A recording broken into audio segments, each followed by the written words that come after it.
네, 영화 티켓을 인터넷으로 온라인으로 주문을 오더를 하는 건데 여기서 얘는 텍스트 박스를 사용을 했고요. 쟤는 드롭다운 메뉴를 사용했고 얘는 라디오 버튼을 사용을 했어요. 근데 어떤 게 더 좋으냐, 여기는 사용자가 직접 내가 몇 개인지 입력을 해야 해요. 그러니까 사람들이 시간이 걸리게 되겠고 그런 부분에 대해서도 단점이 있었다고 해요. 그러니까 6명까지를 단체로 안 하고 개인으로 여기서도 쭉 내리면 0부터 6명까지 생기게끔 이렇게 제한을 두고 실험을 한 거예요. 근데 여기는 그런 시간이 오래 걸리고 조금 헷갈려하는 그런 부분들이 있었다고 하고요. 드롭다운 메뉴 같은 경우는 뭐 선택하는 거에 대해서는 쉬웠었겠지만 뭐 모르는 사람들 같은 경우는 이 버튼을 잘 모르는 사람도 있었다고 하고 그런 단점이 있었대요. 그리고 이거는 4가지만 선택을 할 수 있으니까 또 하나만 선택을 할 수 있잖아요. 그러니까 그런 거에 대한 혼란이 있었다고요. 그래서 어떤 것이 가장 좋다 이런 것이 여기 이 책에서는 없고요. 그 상황에 맞춰서 선택을 해야 된다고 이렇게 얘기를 해요. 그래서 그러니까 앞에서 말씀드린 그런 목적에 맞게 사용하는 게 좋을 것 같습니다. 그 다음에 입력 필드의 길이. 여기 어포던스라는 게 나오는데요. 이게 뭐냐면 사용자에게 우리가 묻는 질문에 어떻게 채워야 할지 알려주는 효과적인 단서를 어포던스라고 말을 한대요. 이게 뭐냐면 예를 들어서 여기서 보시면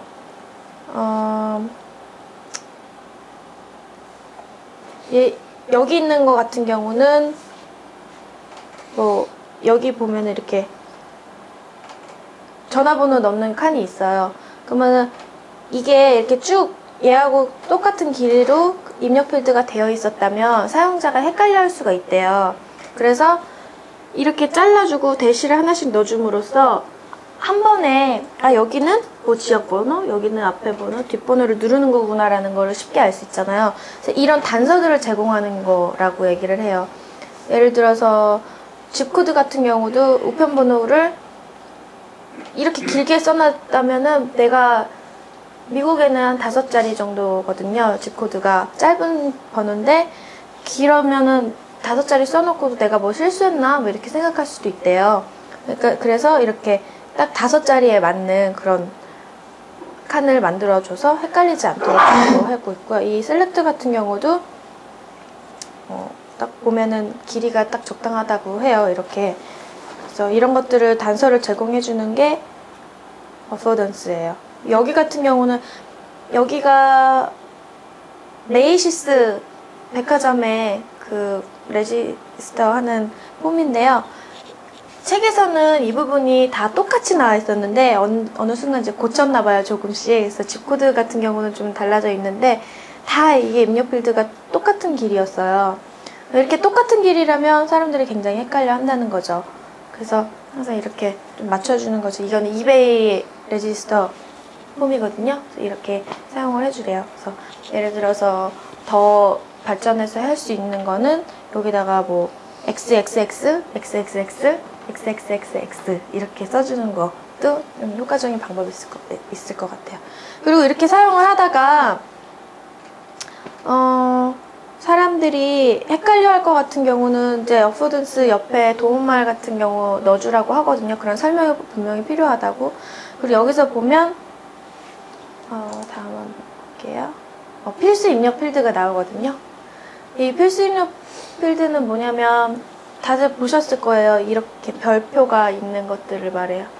근데 이 별표를 어디다가 넣어야 되느냐, 이 앞에다가 항상 항목 타이틀 옆에 두래요.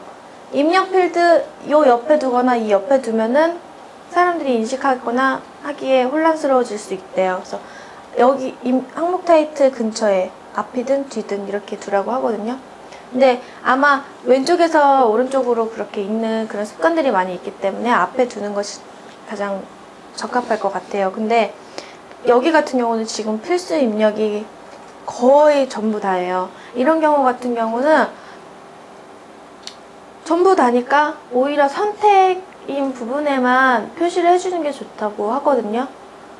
굳이 얘를 하지 말고 만약에 얘가 선택이라면 여기 앞에다 표시를 해주는 거예요. 그런데 또 한 가지는 이 별표라는 거는 일반적으로 사람들이 필수라는 그런 인식이 강하대요. 그래서 잘 사용을 해야 되는 거고, 또 선택인 경우에는 별표를 사용을 하지 말고 오히려 옆에 선택 옵션이 선택임 이렇게 써주는 거 있잖아요. 글씨로 실제로 선택 필수면 옆에 필수 이런 식으로 써주는 것도 한 가지 방법이래요. 근데 여기서 지금 필수 입력 필드에서 어떻게 사용하는지에 대해서는 어떤 게 가장 좋은지는 없어요. 항상 아까 말씀드렸다시피 사용자가 사용하기에 목적이 있잖아요. 그 목적에 맞춰서 사용을 하면 돼요. 그래서 필수 입력 필드 같은 경우는 이렇게 막 너무 난무하게 사용을 하지 말고 오히려 필수가 많을 경우에는 선택에 있는 선택 입력 필드 옆에다가 표시를 해주는 게 좋고, 네, 그리고 선택인 경우에는 그냥 기호나 부호보다는 선택이라는 언어를 사용해 주는 게 좋다라고 얘기해요. 그런 게 왜 그러냐면 우리가 처음에 얘기했듯이 폼 입력에 최대한 필요 없는 건 다 삭제하고 보류하고 연기하라고 했잖아요. 그런 부분에 이제 적합한 그런 예라고 볼 수 있습니다. 그 다음에 입력 필드 그룹인데요. 입력 필드를 사람들이 인식하거나 참 보기에 쉽게 만들려면 구분을 해야 된다고 했잖아요. 그렇듯이 여기서도 입력 필드 그룹을 지라고 하는 거예요. 그래서 폼의 핵심은 입력 필드다. 왜냐면 항목 타이틀은 우리가 질문하는 거고 사용자가 직접 하는 행위는 입력 필드에 행해지는 거잖아요. 그래서 그게 핵심이기 때문에 이런 그룹핑이 필요하고 구조적으로 디자인을 딱 구조를 이렇게 딱 저어줘야지 사람들이 헷갈리지 않는다고 해요. 그리고 이게 그룹을 해주지 않고 그냥 쭉 나열을 한다면 지겨워서 폼 입력하기도 전에 처음에 이게 얼마나 길이가 되지 막 내려보다가 너무 길면은 그냥 포기하고 말 것 같아요. 그래서 그건 정말 안 좋은 경우고요. 여기서 보시면 아까 좀 전에 말씀드린 것처럼 이렇게 설명 도움말 있죠? 그리고 입력 필드가 따로 없어요. 여기도 만약에 선택이라면은 이런데 이렇게 좀 더 설명이 붙어 있는 경우가 있거든요. 그랬듯이 이런 식으로 설명을 그냥 붙여주고 있어요. 이거 잘못 만들어진 폼이라고 하거든요. 네, 이거 참고하시면 될 것 같아요. 여기서 같은 경우는 그룹을 이렇게 구분을 지어줬잖아요. 이 색깔을 넣어줘서 얘하고 구분이 되게, 얘는 뭐 보안 문제에 대한 그런 입력 필드고, 얘는 패스워드나 이런 아이디 패스워드 지정하는 그런 그룹이라는 걸 한눈에 볼 수 있겠죠. 그 다음에 유연한 입력 필드. 우리가 지금 다양한 그런 입력 필드의 종류를 봤고, 또 어떻게 항목 타이틀 입력 필드가 여러 가지 필수 입력 필드나 이런 것들을 봤잖아요. 근데 그런 것들을 유연하게 사용을 하라는 거예요. 아까 말씀드린 것처럼 이런 힌트를 줄 수도 있는 거고, 그냥 간단하게만 힌트 주면 된대요. 굳이 막 너무 어렵게 생각하지 말고 최대한 삭제할 거 삭제하고 이런 기본적인 것만 해주어도 참 편리한 쉬운 그런 폼 디자인이 된다고 하거든요.